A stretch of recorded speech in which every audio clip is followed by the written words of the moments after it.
بہرحال کیسر کا لاپتہ ہو گیا، پاگل دورگیلفو نے حملہ کر کے لامبروموں کو لے گیا، ملک کو برباد کیا، لوٹا، بڑی بربادی ہو گئی۔ تو جو کیسر کا جو چاچا جو تھا بومولتن کا باپ ابو دومبو، وہ ایک طرح سے سلطنت کا سربراہ تھا، مطلب ایک طرح سے بزرگ آدمی سب سے زیادہ، اور کیسر اس کی بہت مانتا تھا اور بہت احترام کرتا تھا۔ اس نے کہا بس اب یہ تو جناب میں تو بوڑھا ہو گیا ہوں، لیکن میرا بیٹا بھی مارا گیا اور میرا جناب علی کیسر بھی نہیں ہے، کیا کیا جائے؟ لیکن اس کو یہ پتا تھا کہ کیسر مرنے والا آدمی نہیں ہے، کیسر مرنے والا آدمی نہیں ہے، کہیں نہ کہیں وہ کسی حالت میں پھنسا ہوا ہوگا۔ تو اس نے جناب علی 2 پرندوں کو بھیجا، بھائی جاؤ یہ دنیا میں پھرو، یہ کہاں جناب علی وہ ہیں، ٹھیک ہے جی۔ تو یہ جناب علی 2 گئے، اڑتے اڑتے اڑتے اڑتے، وہ کہتے ہیں جی اس میں وہ تھے 2 چونکا کی صورت میں، چونکا اس کو اردو میں اب کیا کہیں گے پتہ نہیں، انگریزی میں تو چوف کہتے ہیں، جس کی چونچیں سرخ ہوتی ہیں، کوے سے ذرا چھوٹے، ہاں جی وہ۔ تو وہ گئے جناب علی اڑتے اڑتے اڑتے اڑتے جناب علی وہ جا کے کسی درخت پہ بیٹھ گئے۔ اس نے دیکھا یہ دور کہیں جناب علی نزدیک ہی کوئی نالا جیسا بہ رہا ہے، وہاں پرانا کوئی گراٹ ہے چکی ہمارے یہاں کا۔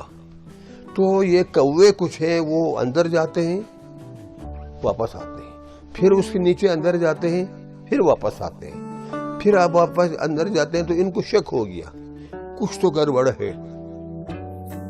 اس کے بعد جناب جب کوے سارے چلے گئے تو ان دونوں نے جناب کہا کہ میں جا کے دیکھتا ہوں اندر اور میں تمہیں جناب علی اطلاع دیتا ہوں، میرے اشارے کے ساتھ تم نہ آ جانے۔ تو وہ سیدھا ڈرائے مار کر جناب علی وہ گراڑ کا جو نیچے والا جہاں وہ پنکھا پھرتا ہے پانی لگ کر، وہاں جب گیا تو جناب علی وہ ایک انسان جو ہے کسی گدی کے چمڑے میں سلا ہوا وہاں پڑا ہوا تھا، تو وہ کوے اس کو نوچتے تھے جا کر۔ تو انہوں نے بھی جناب علی دیکھا تو وہ سلائی کی جگہ پر انہوں نے کہا اچھا اس میں ہوگا۔ تو جناب علی اس نے ان سلائی کو کاٹنے کے لیے دونوں چونکا نے چونچ مارے، تو کیسر کو اندر درد ہوا، ٹھیک ہے جی۔ تو انہوں نے کہا جی یہ کون ہے تم لوگ جو مجھے نوچنے آئے ہو؟ انہوں نے کہا جی ہم فلانی جگہ سے آئے ہیں، تو تم کیسر ہو، تمہارے اوپر لعنت ہے، تمہارا ملک برباد ہو گیا، تم اس حالت میں ہو۔ بہرحال انہوں نے کیا کیا جناب علی، چونچ سے پانی لا کر، ایک میں بتا دوں نا یہ ایک طرح سے ایسا گراڑ تھا جس میں مطلب جو متروک ہو چکا تھا، خشک تھا، نیچے پانی نہیں تھا، اس کی وجہ سے وہ چمڑا جو ہے وہ سوکھ کر اس کو اندر جناب علی دبا کر اس کو بہت اذیت میں تھا وہ۔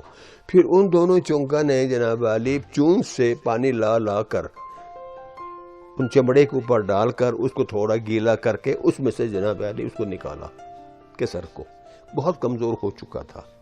تو اس نے کہا بھائی کیا بات ہے؟ انہوں نے کہا یہ ہوا، تمہاری بیوی کو لے گئے، بومولتن کو مارا، تمہارے جناب علی پوری سلطنت کو انہوں نے لوٹا، تو ہمیں تمہارے چاچا نے ابو دومبو نے بھیجا ہے کہ تم کو لے کے آئے ہیں۔ اس نے کہا نہیں میں ابھی اتنی جلدی نہیں جاؤں گا، ٹھیک ہے جی، جس 2 بندوں سے میں ہار کر چیس میں ہار کر سزا کے طور پر جب تک میں ان کو برباد نہ کروں میں نہیں آؤں گا۔ مختصر جی وہ آخر کر آ گیا اور اس نے پہلے تو جناب اپنے قوم کے سب کو گالیاں دی گانے میں، جوانوں تم سب کے ہوتے ہوئے میں اکیلا کیسر نہیں تھا، باقی تم سب تو زندہ تھے، تم لوگوں نے اپنی ملکہ کو جناب علی لے جانے دیا، تمہاری عزت تھی، ٹھیک ہے جی، میں تم لوگوں کو دیکھوں گا۔ پھر جتنی جوان عورتیں تھیں ان سب کو بھی اسی طرح اس نے دھمکی شمکی دے دی، بوڑھوں کو بھی جناب علی اس نے سنایا وغیرہ، اس طرح کر کے پھر وہ جناب علی اکیلا کہتے میں اکیلا جا کے میں ان کو انتقام لوں گا، بیوی کو واپس لے آؤں گا۔ بہرحال وہ بہت لمبی کہانی ہے۔ وہاں جانے کے بعد وہ پغالدے کو مار دیتا ہے۔ تو اس وقت جناب جاتے ہوئے وہ جناب علی بلاسگو شریمو پہ پہنچ جاتا ہے۔ بلاسگو شریمو مطلب وہ چٹان کے چوکھاٹ جس کے بجنے سے آواز پیدا ہوتی تھی، اور اس میں اندر جو بھی زیرو انسان جانور جو بھی اس کو اس سے نکلنے کی کوشش کرتا، اس کا کام ہی یہی تھا جناب علی، اس کو کرش کرے، کسی کو گزرنے نہ دے۔ اب کسر اپنے گھوڑے پر وہاں پہنچا اور پہاڑ کو آپس میں یوں جڑتے الگ ہوتے ہوئے دیکھا، تو اب وہ پریشان ہو گیا کہ میں کس طرح جناب علی یہاں سے نکلوں۔ پھر خیال آیا کہ میری تیر جو ہے اور میرے گھوڑے کی جمپ کی رفتار برابر ہے، میں تیر پھینکوں گا، اگر تیر نکل گیا تو میرا گھوڑا بھی نکل سکتا ہے، اگر تیر پھنس گیا تو میں اور میرا گھوڑا بھی اس میں پھنس جائے گا۔ اس نے جناب علی مطلب اچھی پوری طاقت سے اس نے اس میں سے جناب علی تیر پھینکا، تیر تو نکل گیا لیکن تیر کے پیچھے جو دم ہوتا ہے، پر لگے ہوتے ہیں، وہ پہاڑ میں آ گیا۔ پہاڑ میں آ گیا تو کیسر نے سوچا میں تو نکل سکتا ہوں لیکن شاید میرے گھوڑے کا دم پھنس جائے، کہ چلو کوئی بات نہیں، دیکھتا ہوں۔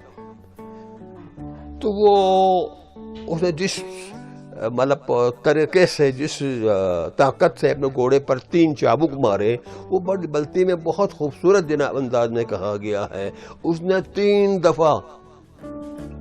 دفعہ اپنے گھوڑے پر چابک مارا۔ اس چابک نے اس کے گوشت کو کاٹا، گوشت کو کاٹنے کے بعد ہڈیوں کو کاٹا، ہڈیوں کے کاٹنے کے بعد اسے گودے تک پہنچ گیا۔ مطلب وہ چابک کی مار کی سختی کو اس طرح وہ ڈپکٹ کرتا ہے۔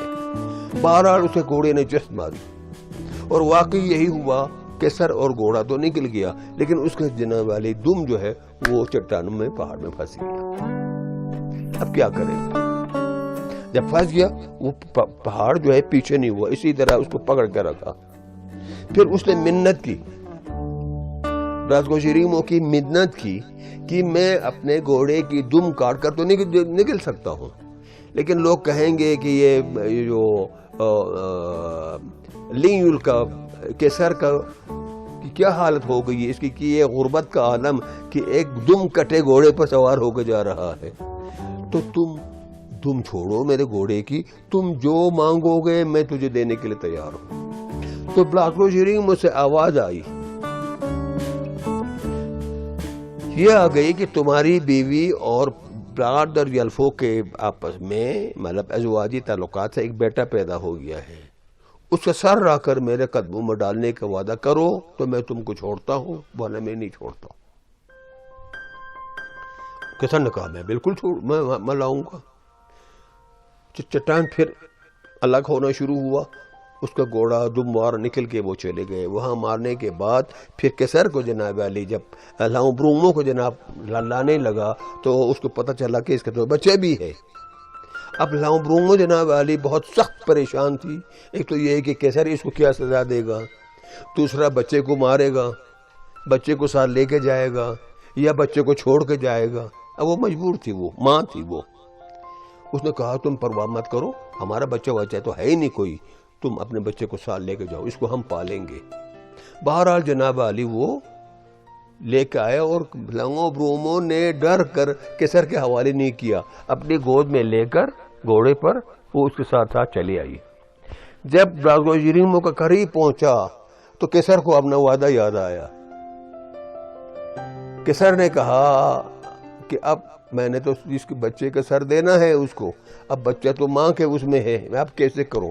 تو اس نے کہا تم تھک گئی ہوگی، ابھی تھوڑی دیر کے لیے بچہ میرے حوالے کرو، تمہاری تھکن نکل جاؤ تو تم پھر لے لینا۔ اس نے کہا ٹھیک ہے۔ لاؤں برومو نے جناب علی اس بچے کو کیسر کو دیا، کیسر نے بھی اپنے سینے کے ساتھ لگا کے جیسے ہی وہاں پہنچا اس نے بچے کو ایک دم ہوا میں اچھال دیا، اور جب بچہ گرنے لگا تو اس نے اس کی جناب علی تلوار سے گردن کاٹ لی۔ گردن اس طرح کاٹ لی کہ دڑ جو ہے وہ زمین پر اس ایک طرف گرا، اس کے چھوٹا سر جو ہے وہ لڑکتا ہوا یہ جو چٹان جو تھی کلیشنگ جو چکرتے والی وہاں جا کے اس کے قدموں میں وہ ہو گیا۔ تو کیسر کا جناب وعدہ پورا ہو گیا اور وہ دونوں چٹانوں نے جناب علی پھر جناب علی اپنا یہ عمل چھوڑ دیا، ان کو جانے دیا۔ لیکن ماں کے اوپر یہ بہت زیادہ قیامت گزرا کہ اس کے سامنے اس کے بچے کو اس طرح جناب والی وہ کرے. تو اس نے کیا کہ اس نے اپنا تھن نکالا, اپنی چھاتی نکالی. کہتے کیسر تم کو خدا اور اولاد نہ دے, تمہیں اولاد کی قدر نہیں ہے, تمہارے دل پتھر کا دل ہے.